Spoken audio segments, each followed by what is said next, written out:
하나님 크신 사랑. 하나님을 떠난 모든 사람들은 하나님이 보시기에 범죄한 인생들입니다. 사람은 죄악 가운데 태어나서 죄를 짓고 살다가 죽습니다. 사람은 자신이 지은 죄로 인하여 유황불이 타는 지옥에서 영원한 고통을 받게 됩니다. 그러나 하나님은 그러한 사람들을 사랑하셨습니다. 요한복음 3장 16절. 하나님이 세상을 이처럼 사랑하사 독생자를 주셨으니 이는 저를 믿는 자마다 멸망치 않고 영생을 얻게 하려 하심이니라.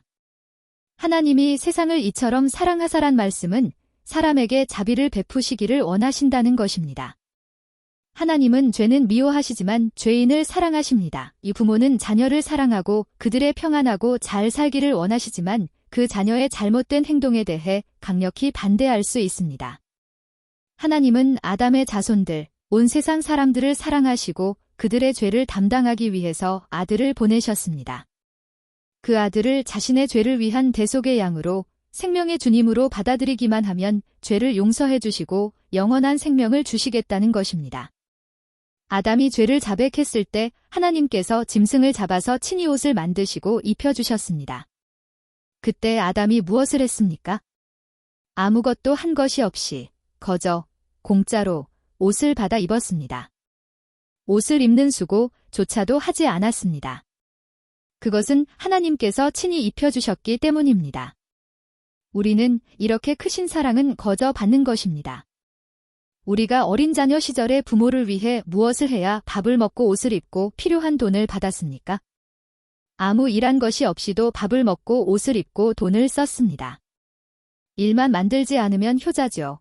문제를 일으키고 말을 안 듣고 고집을 부리고 말썽을 일으키고 하라는 일은 안 하고 하지 말라는 것은 골라서 더 하면서도 당당하게 먹고 입고 자면서 살았습니다.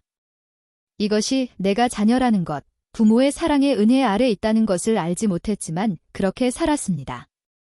이것이 다 우리가 부모님을 그리워하고 부모님 돌아가시면 잘해드리지 못한 것에 대한 후회하는 것입니다. 이것은 바로 하나님이 세상을 이처럼 사랑하신다는 그림자입니다. 죄인은 다른 사람들의 죽음을 대신해서 왜 아들을 사형장으로 보내는 아버지의 사랑보다 더 큰 사랑이 있습니까? 이것은 우리가 생각할 수 있는 최고의 사랑의 표현입니다. 나에게 하나밖에 없는 아들을 내어줄 수 있는 어떤 것이 있겠습니까? 결코 없을 것입니다. 부모가 자식을 잃는 것은 부모 자신의 생명을 잃는 것보다 더 가슴 아픈 일입니다. 그런데 하나님은 죄인들을 위하여 하나밖에 없는 아들을 기꺼이 내어주셨습니다. 우리도 자식을 키우는 사람들로서 하나님의 마음을 생각해 보십시오. 그래서 하나님은 하나밖에 없는 아들을 기꺼이 내어주시는 하나님의 사랑이 얼마나 크신지를 보여줍니다.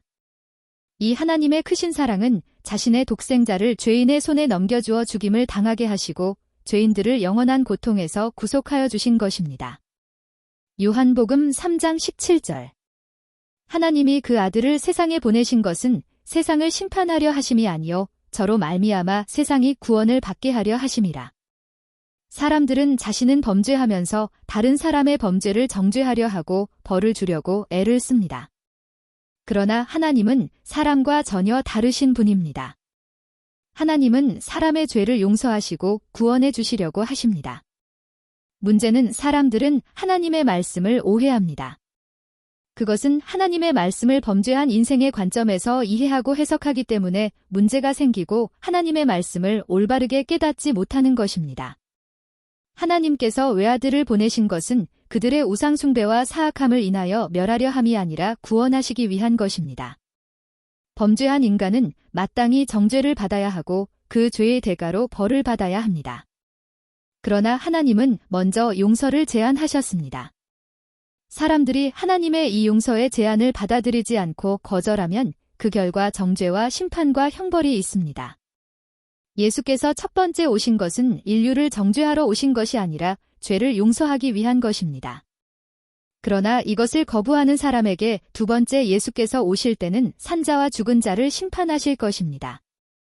저를 믿는 자는 심판을 받지 아니하는 것이요 믿지 아니하는 자는 하나님의 독생자의 이름을 믿지 아니하므로 벌써 심판을 받은 것이니라.